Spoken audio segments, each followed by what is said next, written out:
Madam Speaker, Ashok is probably one of those people who tell you every time you throw away a burger that there are starving children in Africa. And because of that, you shouldn't be wasting food at all. Now, I may like think, okay, it's somewhat logical, but isn't like I can deliver the food directly to them? Because that is not the way how Africa works. What Ashok basically wants you to believe is because there's not enough money.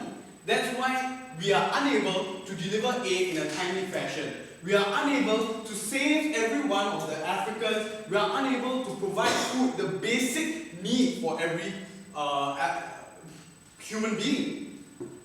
Now, I don't think that really is the issue, because what we on side opposition here believe that basically just because you buy a Rolex, just because you spend extra money on maybe additional Big Mac, doesn't mean you don't donate. Doesn't mean that you don't have the intention to help people there. Because what we see, the real issue here is not with a lack of money. It's not with a lack of food as what Ashok wants you to believe. It's the way it is distributed. And it is precisely because we are having people such as Ashok suggest that we pump in more money. That is why the problem is perpetuating, as I'll be analyzing in my speech. So basically, what will I on side opposition be bringing here today? Because firstly, I'll be talking about who truly is responsible for the large amount of strife, the large amount of suffering that's happening in Africa.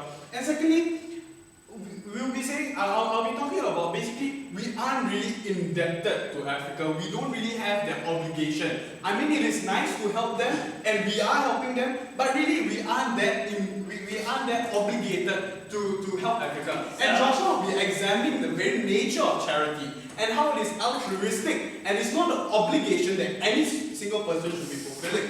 So basically, on the first main argument of who really is responsible for the deaths in Africa, who is responsible for the starvation in Africa, because as any global expert will say, there isn't any shortage in food, there isn't any shortage in aid for sure, because 500 billion US dollars has been pumped into Africa since 1970. That's probably more than Africa has earned within those 30 years as a continent. So basically, what's happening there? Why are people still suffering? It isn't because the average American or the average Singaporean stole food away from these children. What basically happened is, it's not because of the lack of food, it's because of the way it's distributed. It's because of there is already a large amount of aid going into Africa. A global effort is trying to push Africa as a whole. But it's because of the way it's distributed. Precisely because they are corrupt governments that, as Ashok admitted, need bribes before they feed their own citizens. And we think that by pumping in more money to give bribes, as Ashok said, to these corrupt officials, it's only perpetuating the problem that's happening in Africa. It's not even helping. It's actually worsening the situation of all those dying children there. And we don't think that we should be just having that same old idea of just pushing in more money and more money and more food, because that is what we have been trying to do for the past 30 years. Obviously, it's not work. Obviously, we need to solve the issue of who is really responsible, and we think that it's the political system in Africa due to the large amount of corruption, and we should be blaming them. It's not because of us that we've been stealing food away from them. It's not because of our obese children who has been eating too much. Africans do have their access to food. It's because the governments are not giving them their access to food. Their own soldiers that are supposed to be protecting them are stealing food. Why should we take the blame instead? Tell us, Ashok. Sir, but if you acknowledge that the only way to do with corruption now is money that these charities don't get, then aren't we morally responsible?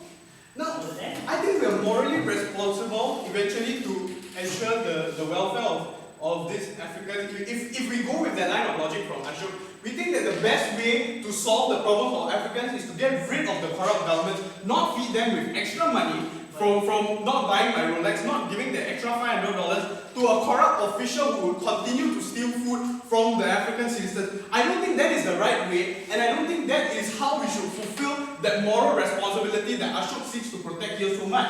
Now, on the second point, of basically how we are not really indebted to Africa. I mean, it isn't like Africa really has done a great deal I mean, true, we are humans and we should care for each other, but we are not one big socialist global economy. We don't have the obligation to share our wealth with others. But what we do is, we still do recognize that there is some suffering, and we think it is nice for us to give money and to provide aid, which is what all countries have been doing.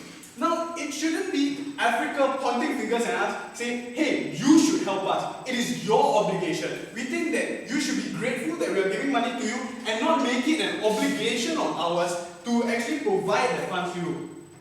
So basically, we on side opposition here don't really agree with the whole idea that we are basically morally responsible. We think that giving charity to Africa is a nice thing, and it should be done in the most effective way, not no, thank you, not by just pumping in more and more money and basically have the same mindless policies that has been going on for the past 30 years. So basically, what have we on side opposition basically told you today?